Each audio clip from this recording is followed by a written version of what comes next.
And as he grew, he'd say, I'm gonna be like you, Dad. You know I'm gonna be like you. And the cat's in the cradle. What's going on, guys? It's the Bossman here. We are at our first episode of the Bossman Prophecies with some interesting people that we plan on getting on here. What do you think, Jay? Interesting people's a good way of putting it. This is Cousin Dave. Yes, we're bringing Cousin Dave on. All right. Hello. Hi. Those of you guys that don't know, man, Cousin Dave Jackson, he's a legend. I'm telling you, in Springfield, this guy, Springfield graduate, he does, very few people know what he is a voiceover actor. I remember, one of my first memories is being at the Springfield roller rink, rocking out playing, to Foxx, man. That was so cool, man. Yeah, the roller rinks were cool to play, man. Foxx was a good band. Man, you guys, I'd seen your last show. Yeah, the last show we did at Ramones. Yeah, Ramones. The old Ramones nightclub. We're actually going to go check the place out after this. Man, dude, if you bought Ramones, Hey, listen. resurrect it, that'd be... You rocked that place out for years. Dude, we played probably Ramones more than anywhere else. Like thousands of times, I'm guessing. We probably 1,000 times, I bet we've played there. So through the years, so that was like home base. That was home base. Listen, you missed out on the '80s, boy. you missed out on the '80s. I don't remember much of them, but I was there, I think. It sounds like he's still rocking out till today, though. Oh, he is. Yeah, remember he just rocked out some karaoke. I think the last time you were here. Yeah, the last time he was over at the lake, I just got in my memories. That song was hard, man. No, Sammy Hagar is not easy to sing. He comes out here. What was the way? What song was it? Is like I can't drive. I can't drive 55. Turns out Listen, you did a great job though. Like everyone around was like they were like shocked, like because everyone else that was kind of doing it, they were with karaoke you could get a little iffy. See what's cool about Dave? He could do I Can't Drive 55 as Donald Duck even. Come on, let's hear your Duck voice. No, I can't. I can't drive 55. It's not on key. 55. There you go. He has been nailing this voiceover stuff. I mean, when did you start getting into the voiceovers? Well, when I was a little kid, I would watch TV and I would just imitate everything that came on. I just watch TV and I'd imitate it, and my dad, bam. Shut up, watching TV. And then suddenly I started getting good. Like what's some of the stuff as a kid that you're imitating? Just Bugs Bunny and Shaggy and Scooby. Oh, and Shaggy and Scooby. Zoinks! Oh, Scoob. The whole gang, And then one day I was watching TV and I was doing that. That was pretty Yeah. good. And I didn't know my dad was behind me. And then he got up and walked out and I thought, oh. And I heard him go in and tell my mom, that little SOB's getting pretty good. I thought, oh, well, okay. That's the seal of approval. So I've been doing it forever. And then my girlfriend a couple years ago, I was doing just a bunch of crazy voices on a computer, and she sent it. She sent it somewhere. I got an email the next day saying, hey, we want to work with you. We want you to be one of the Lego Batman voices. Lego Batman on Yeah. There's more than one. Yeah. So, so I was one of them. And so I get this email saying they want to work with me. And I went to her and I said, look at this. Is that for real? And she said, oh, I sent that demo you did. I said, that wasn't a demo. It was just me being an idiot. And she said, well, you got a gig out of it. And it started from there. That's how that started rolling. Yeah. Oh, that's incredible. Yeah. That is cool.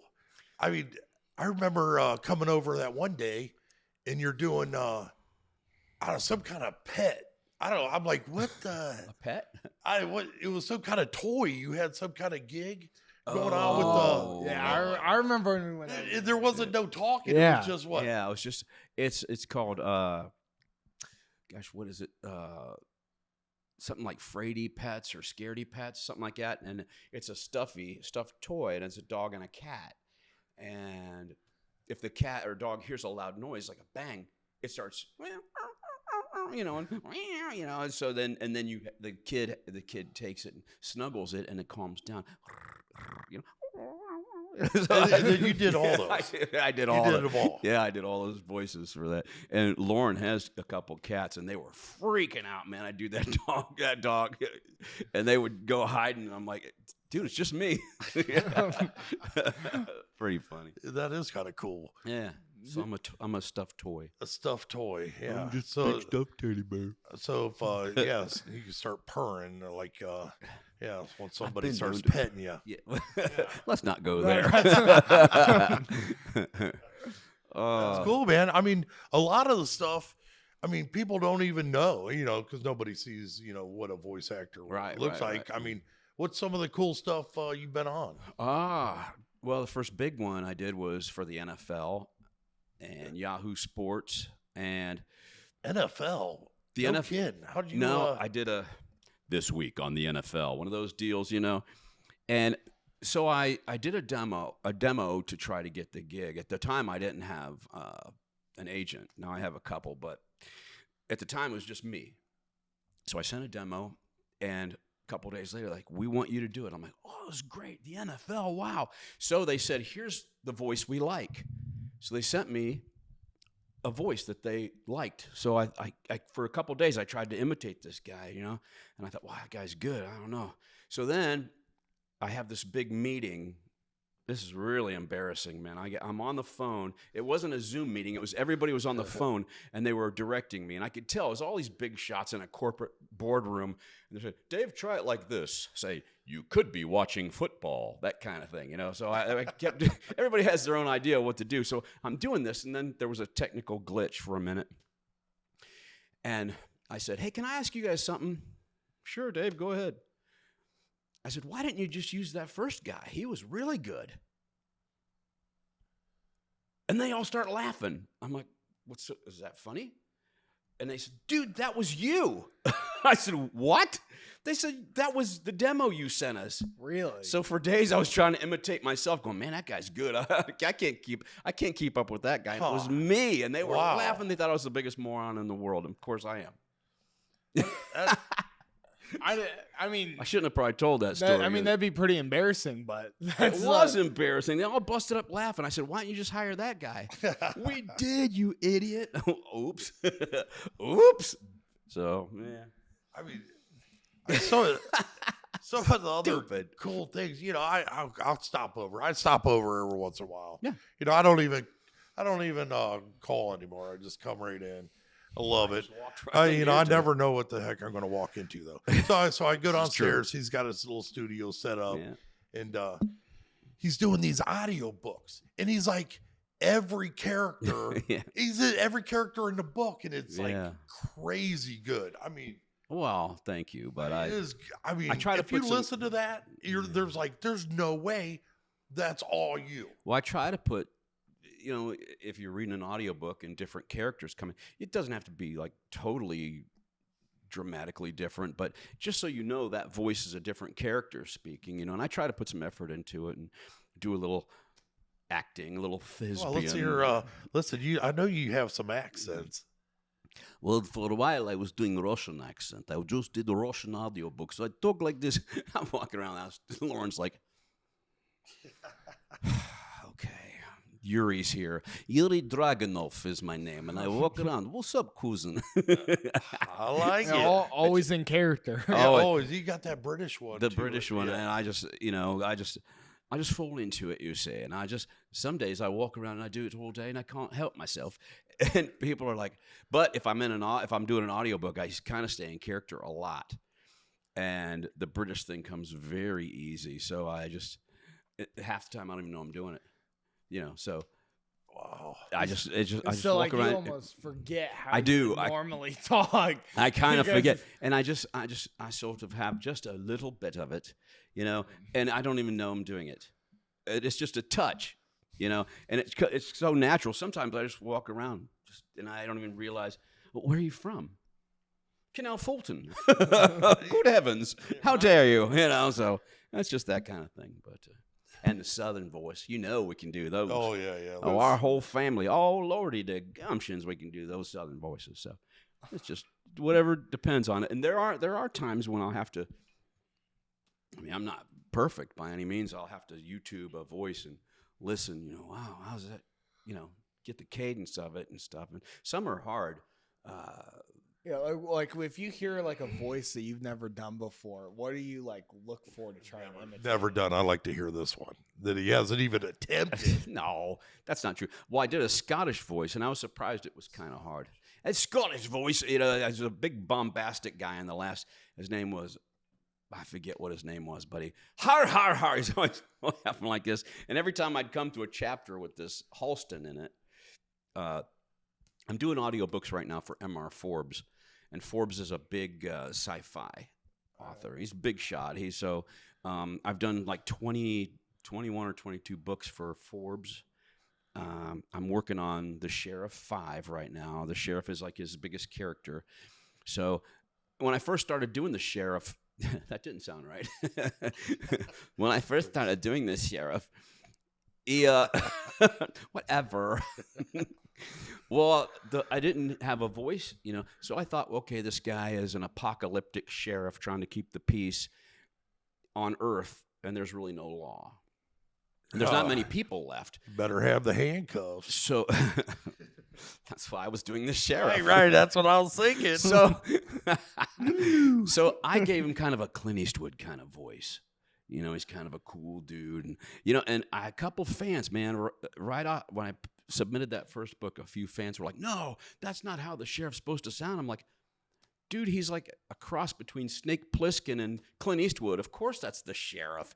And now, of course, if they change the sheriff's voice, then people will yell, no, the old sheriff was so. It's just it's just kind of a weird biz, but well, that's how it goes with like everything. Everything. Like whenever you change something, then they change it. They want the old, then they change it again, then they want that one. Yeah. No. Yeah. Exactly. So what can you do? So you just do your best work and hope it keeps going. So. Well, we just got back from the Arnold Classic, and I'm thinking you could nail Arnold. Arnold's one of those voices. It's fantastic. You have to practice it. Sometimes you can do it really well. Sometimes not so good. What about do the chopper? Is that is that his line? Get down, get to the chopper. I mean, but I like the Arnold who's soft spoken. You know what I mean? You know what I mean. He always says no to me. When he was up there, when we were down there at the Arnold Classic, was he there? Yeah, he was up there. He was cool. talking on the stage. Everyone's just like, people are just going nuts. All he's doing, he's just sitting up there talking. Half the time, you don't even know what he's talking about either. It's so like, I don't even like, half the time, those people that were at the Arnold, they're just sitting up there on stage talking about, oh, well, we got this lifter here today. And he's just like, oh, well, very strong. They just say the same thing about everyone, and it's just like, why are we? I like Arnold, man. I like his work ethic. He's worked hard. He came to America, didn't really speak English. And listen, look what this guy's taking over the world, he man. is, yes. There's very little to not like about a guy like Arnold. Kind of plugging the JJ Boys real estate thing. That's one of the best moves he ever did. He was sleeping. Yeah, Arnold was sleeping in the gym when he came over here, and he bought a duplex in California before he even did anything, and that duplex ended up making him millions. Yeah, it went insane. He's a smart guy, man. There's no doubt, I mean, how do you marry a Kennedy? I mean, how do you do? I seen him interviewed, and he told Maria Shriver's grandma. He said one of the biggest things that he regrets is he told the grandma that she had a nice ass. He sounds like one of us. I was cracking up. I was like, man. Oh, wow. That's pretty funny, man. Oh, but hey, you got to hand it to the guy, man. Yeah. He's, he came over here with nothing, and he worked hard, and, governor of California, man, it's like the 4th or 5th largest economy in the world, So I don't know. I give him a lot of credit, and I like his movies. Yeah, and you got his voice down. So I just no. I would take some practice. I was doing it one day, and it really got good. But then I quit doing it for a while, and then it kind of, you got to keep doing it, and then it just gets better. So if you guys don't know, like all the, you've done multiple advertisements for me. Yeah, with certain events, hey, Melanie Lake, right yeah, here. yeah. We do. I call him up, hey man, can you shoot me over something? And the thing, it just blows me away. 10 minutes later, I'm like, damn, you already did that? Are you kidding me? Well, I do. I mean, I do. I work. I get up in the morning like everybody else, and I go to work. I mean, it's not that much different from everybody else. I have coffee and I shake the cobwebs out, and I go downstairs, turn on the microphone, and I just start working all day. And I work from 9 a.m. to with time to quit, and sometimes there's emergencies. I'll run back down and fire everything back up. I have a big. Like on Alien, when the guy walks in, he turns on everything. He says, "Hello, mother." I say that every day. I sit down to all that junk and I say, "Hello, mother," and I turn it all on. And I do 5 or 6 TV commercials every day, and Every day. every day at least. And if like at the end of the year, it gets really crazy around Super Bowl time. Man, I'm bombed with, and it's all. There's not much stuff in Ohio. I work for a guy in Kentucky named Jason Epperson. And he has a company called Epic Pictures. And if you look up Epic Pictures online, you can see this guy, he studied under Spielberg. He's a big, man, he's good. And he said, I was talking to him on the phone, and he said, well, Dave, you know what? I just wanted to go back home. I'm from Kentucky, so I went back home. Oh. And I said, he gets work from all these regional businesses, heating and cooling places, and credit unions, and all this stuff. And he does these videos that look like Hollywood blockbusters in Kentucky for like very little money. And he just does so many, and he's so good. He's making a good living at it, right? In Winchester, Kentucky. And then he just forwards you the video. A lot of times it's just, sometimes, but most of the time it's just a script. And I have to stay within 15 seconds, 30 seconds, or a minute, whatever. I did one for Ale 8, that soda pop Ale 8. Yeah. And he showed me the video of that, so I knew that it was going to be a relaxing video and a little bit of a southern twang on that. So I watched the video, and they're like in this beautiful park, jumping off cliffs into the water and stuff, so I could get the flow of the whole thing. But most of the time, it's just the last Ale 8 thing I did for him was just like this 50s drive-in. All these cool cars from like the 50s, and the girls are wearing the big skirts, and the guys have their hair slicked back, and these kids are watching this movie, and it was for Ale 8. And he said, can you sound like one of those old-timey? He said, Ale 8, I know, come to the drive-in and drink an Ale 8, So it's one of those old school. Yeah. So yeah, but it's fun, man. And he's a great guy to work with. He's very easy to work with. I'll send him 1 or 2 takes. He picks one. We're done. So that's amazing. Yeah. So it's what I do every day. So if you need a voice actor or somebody to do weird voices, get a hold of me. Listen, he is the guy, man. He's definitely the guy. I mean, he kind of said something about how like we've done ads through him, but like I remember we're going over there like for the one music thing he made for you, the Bossman intro or whatever. What I'm talking about? The wrestling. Yeah. For the wrestling intro. Like, that. I mean, how long did it take you to come up with something like that? I mean, music's pretty easy for me. I mean, I've done it for so many years. I just thought, okay, some of the things I heard before just didn't seem to fit, man. If it's your entrance theme to the ring, it's got to be. Man, you nailed that. Yeah, it's got to be something. I love that. Hard and fast, Yeah. It's got to be powerful. You can't have some wimpy thing coming into the ring unless your character is, gold dust or something, Well, then you can play with that. But if it's the boss man, I started with sirens. Get her! You better get the hell out of the building. Yeah. Right. It's the boss man.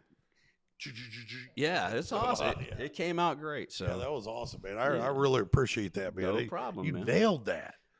That's what Listen, I do, man. if you want to step your business up, man, this is yeah. So we'll get Matt. You'll want to call this guy right here. Here's his number.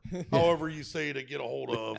Yeah. Well, you can just email. I'm working on a website right now, but you can contact me at guitardavejackson@gmail.com. Yeah, that's sweet. Thank you.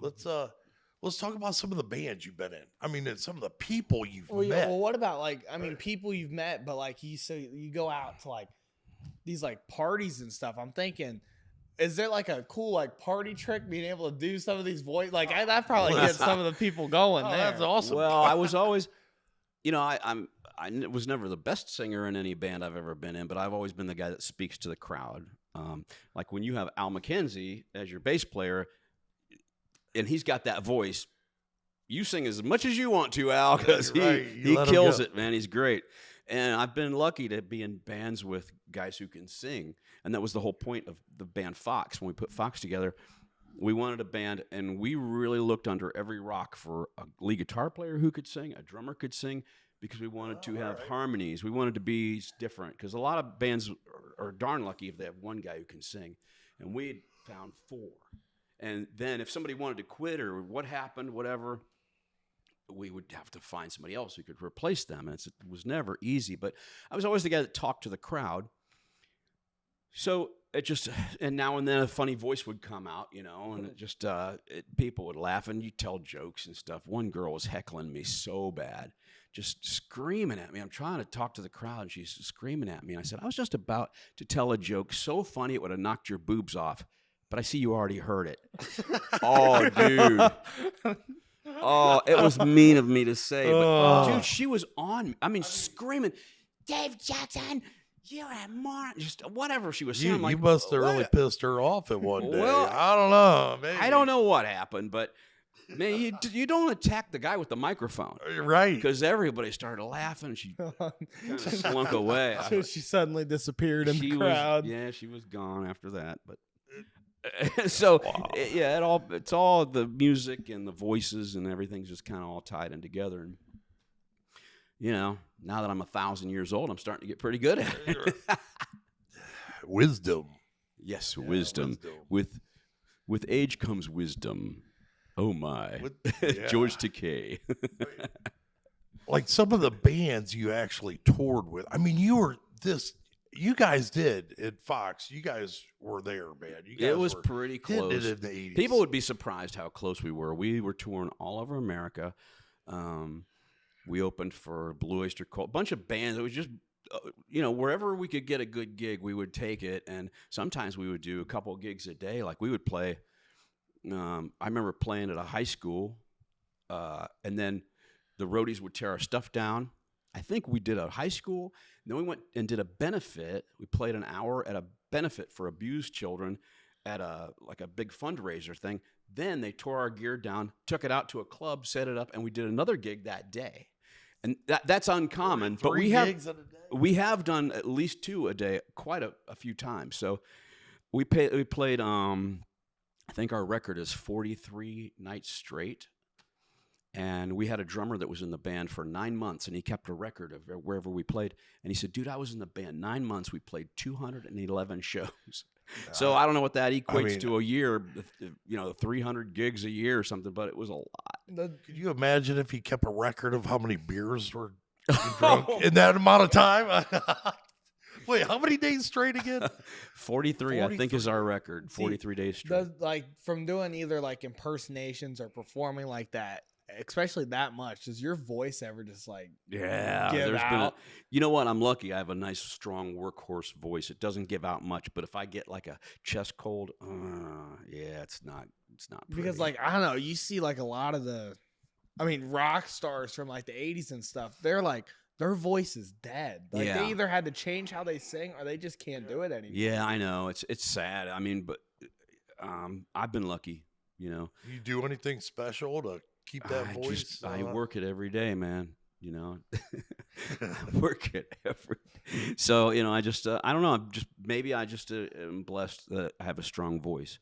It never really seems to go out on me. But when it does, it's usually because I'm sick, and then when I'm better, it's good again. So, that's about it. I don't know how, I see some of these guys tick anybody off, but right. David Lee Roth, man, boy, he was a beast back in the day, and now he kind of speaks on key. Hey, man, he's doing what he's doing. But think about what's his name from Guns N' Roses, Axl Rose. Axl, yeah. I've heard him sing recently. It's not good. No, it's just not very good. And then then the other thing I noticed was certain artists, they change their sound and especially how they sing. you listen to James Hetfield from Metallica back in the 80s, they have that like kind of just loud screech. But then over time, he kind of completely just changed how he started singing. Yeah, he did. He did. He's still going strong too. So I mean, he's doing something right, and Metallica, you can't argue with that. But some guys can do a lot, and some guys have, like Bret Michaels from Poison. Yeah. Have you ever met him?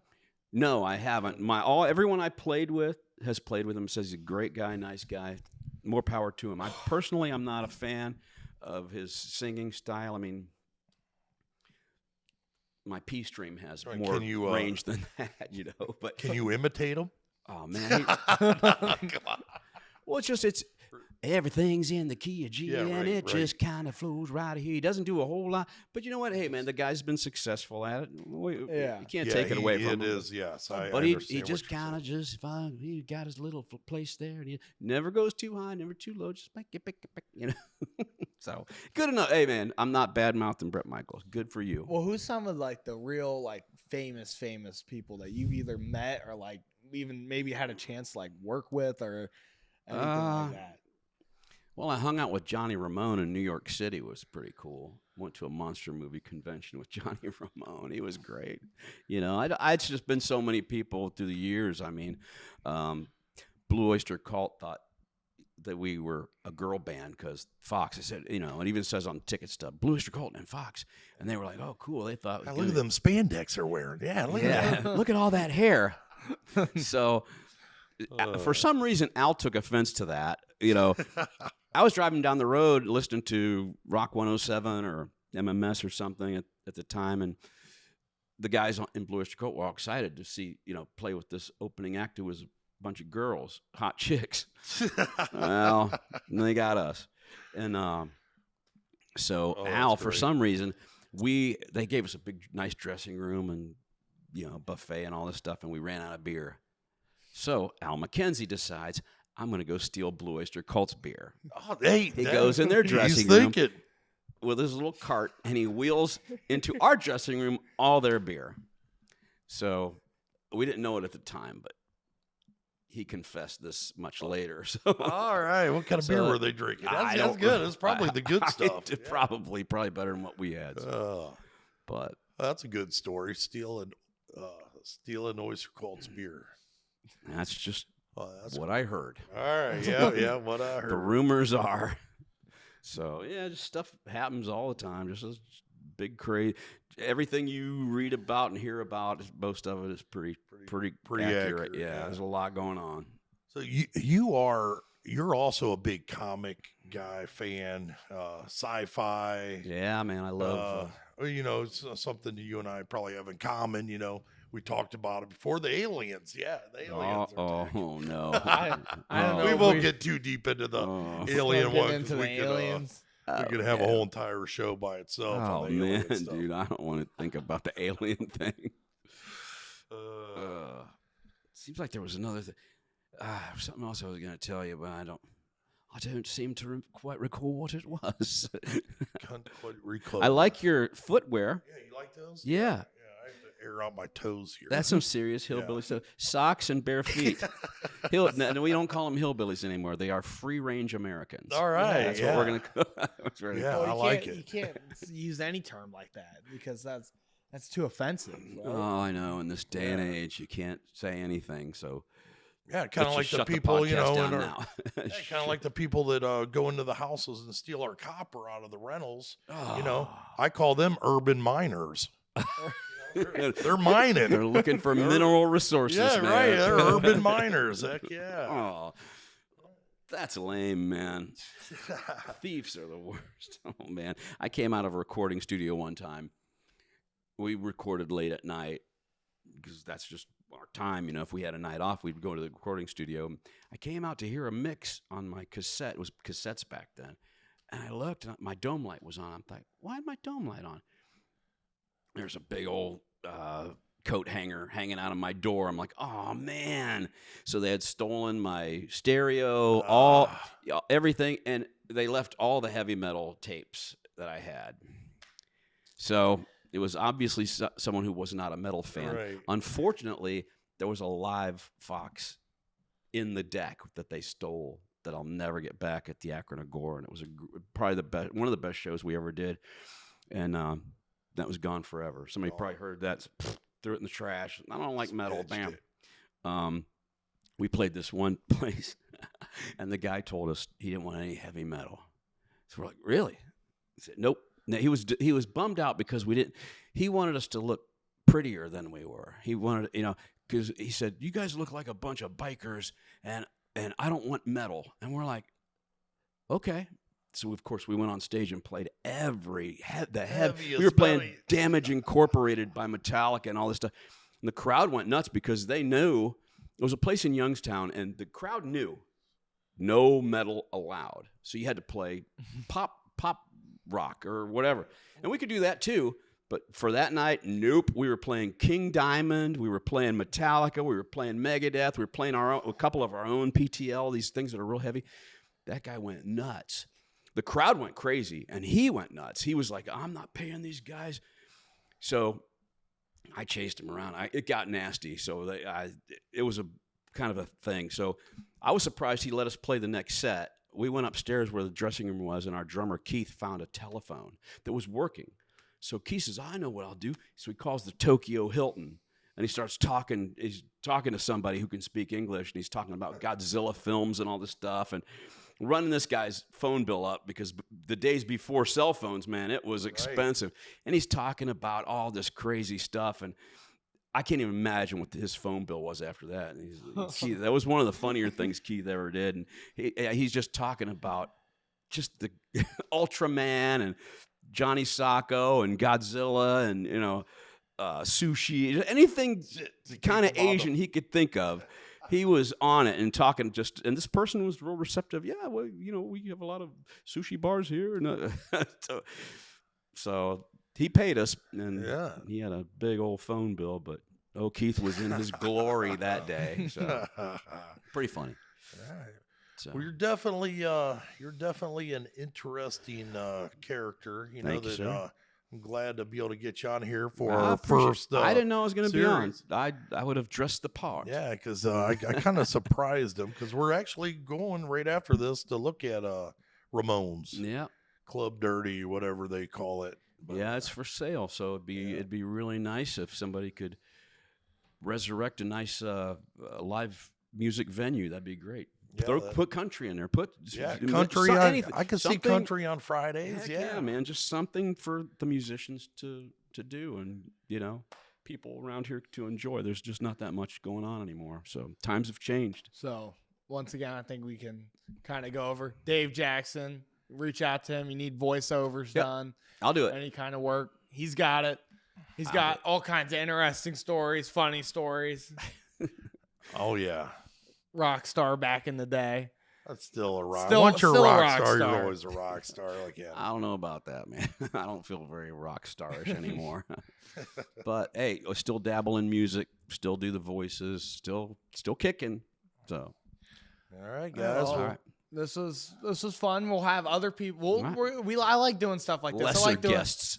like doing the real estate stuff. Like having different guests on here. They're just talking. It's a lot more casual, I guess you would say, a little more. Getting some interesting people. When Al's back in town, man, I would.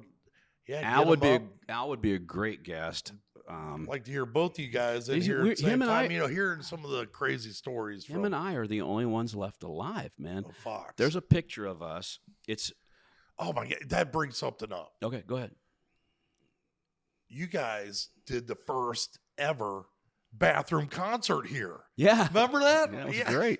It started that on tape. I don't know, man. It was started raining. We ran into the bathroom. I was here. Yeah, I was here, and I was like, "Oh man, that's so cool." And then next thing you know, the rain broke. I mean, it was just pouring and pouring and pouring. Well, let's play anyway. Yeah, let's play anyway. Everyone jump in the bathroom. 100 people crammed in the men's room in there. That was cool, man. Listen, do we have video of that? I don't know. I know. I'm sure there's video out there. The bathroom concert. Dude, there's videos that I wish weren't out there. There's a picture somewhere of sure. Kenny, Al, and me on stage with our pants down and just playing in our underwear with our pants around our ankles. I have no idea why we did that. I think Kenny's pants fell down, and I thought, well, that's kind of funny. So I pulled mine down, and Al looked at me and went, Well, why what not? the heck? Why not? So we're all standing there. There's a picture out there of that, but I mean, that couldn't be alcohol related, could it? Oh, I doubt it, man. get out of here, please. Yeah, all right. All right, cuz. Well, hey, I'm glad you came on, and this has been fun. Learning Yeah, it was about great. all the ins and outs, man. It's so unique, because a lot of people don't know about these voiceover actors and NFL and little dog pets and you name it, he's done it. That's cool, man. It's interesting, yeah, it is. So hey, until next All time right. and this summer, man, I want to see you out here. I'll be And here. yeah, he's be the here. ultimate rocker out on karaoke still. Yeah. But that's just one part. So we'll see. Hey, you know how to sign off here? See you. See you. See you. I mean, to make a living out of voice acting, I mean, could you tell the people out there, I mean, what it takes, what have you done how do you do it? Well, I get this question a lot, and I've tried to help 10 or 12 people, and it's a lot of times it's just too much work. I had a guy, I got a hold of him later, said, "Hey, how you doing on this?" He said, "I gave up." I'm like, so he just didn't want to put the work in. I found a program called Audacity on my computer, my laptop. And it's like a Pro Tools, but it records one track at a time. It's very simple. And it turns out that tons of voice actors just use that track. If you're not recording drums or something where you need multiple tracks, Audacity is very cool. And I'm like, okay, what sounds the best? Pro Tools, Reaper, Audacity, GarageBand. And it turns out they all sound exactly the same. It's just how many bells and whistles do you want? I need very few. On voice acting, I don't need much, So you would so that they would purchase a tool like that, and then it's free. Audacity's totally free. GarageBand, I believe, is free if you buy an Apple product, I think. I invested in a really good mic. I have a microphone that's maybe $8,000 or $9,000, but I didn't buy it. I stole it. No. I had a friend who owns a recording studio build it for me from specs. It's a 1958 AKG tube. Like it's got a little unit. You turn it on and it warms up like an old TV. 1, 2, 3, 4, 1, 2, 3. It warms up because there's a tube in there. So you need to invest in a decent mic. It doesn't have to be anything super duper fancy. Just something a little better than one of those little balls you sit on your microphone, but or you sit on your desk. So it's got to be something a little better. So that's basically it. Audacity's free. Microphone, you can get away with a couple $100, decent mic. You talked about.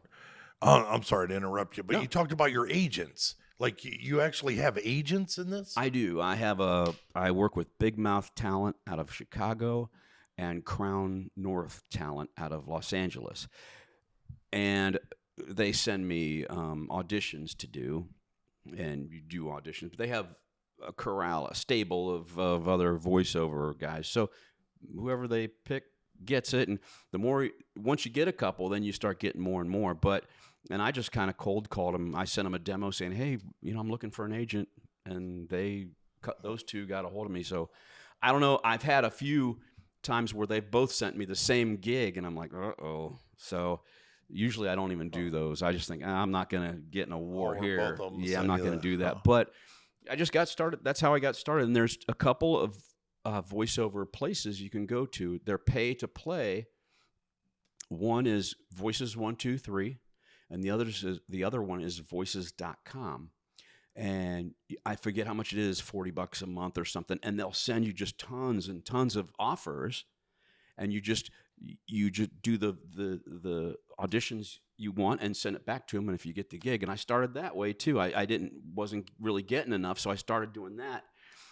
And there is one free one that I did very well on that led to some good gigs, and that's called Upwork.